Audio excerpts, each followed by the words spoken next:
কলকাতা শহরে বিভিন্ন জায়গায় ঘুরতে অনেক ভালো লাগে। আর এই শহরের লোকজন সবাই নিজের কাজে ব্যস্ত। এখানকার বাস আমাদের ওখানের বাসের থেকে সম্পূর্ণ আলাদা। হ্যাঁ, কেউ কি একা চলতে ভালোবাসো? একা একা বিভিন্ন জায়গায় ঘুরে ঘুরে দেখতে অনেক ভালো লাগে। So guys, good morning and welcome to the fresh new vlog. So guys, আজকে আমি কলকাতা থেকে বাড়িতে যাব। এখন বাজে ঠিক 10টা। সো এখন আমি বেরোবো, এখন যাবো হচ্ছে বাড়িতে। আমি আর আমার বন্ধু নিশি, এই যে আমরা দুজন যেহেতু এসছি, আমাদের 6-7 দিন হয়ে গেল এখানে থাকা। আর এখন আমাদের আজকে ট্রেন আছে 12:55, আর আমাদের বাড়িতে সেই গাজল নামাবে ওই 8টা 7:30 দিকে নামাবে। তো দিনের দিন পৌঁছে যাবো। গাইস, একটা স্কুটির মধ্যে 4 জন, বিশালই ব্যাপার। আমাদের পিন্টুটা স্কুটি চালাচ্ছে, মানে আমাদের ট্রেন ধরতে হবে। তো 10:30টার ট্রেন আছে, আর ট্রেন তো কারোর জন্য থেমে থাকবে না, তাই আমাদের চাঁদে যেতে হবে স্কুটিতে করে।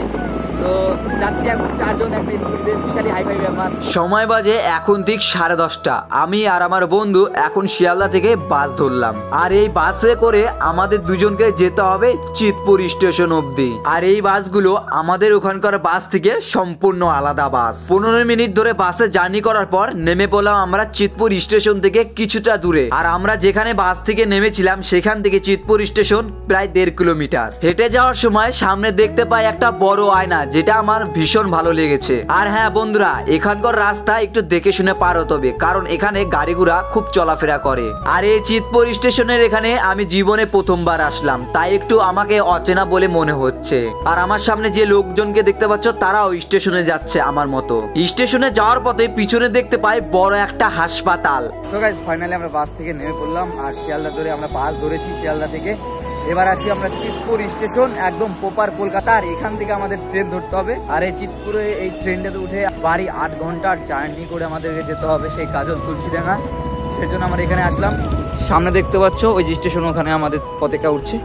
ওই স্টেশন থেকে আমরা ট্রেনে উঠবো। চিতপুর থেকে আমি আর আমার বন্ধু নিশিকান্ত গাজল যাওয়ার জন্য 2টো টিকিট কেটে ট্রেনে উঠে পড়লাম। আর আমরা দুজন অনায়াসায় জায়গা পেয়ে গেছিলাম। আর এখানে এই ট্রেনটা পুরোই ফাঁকা ছিল।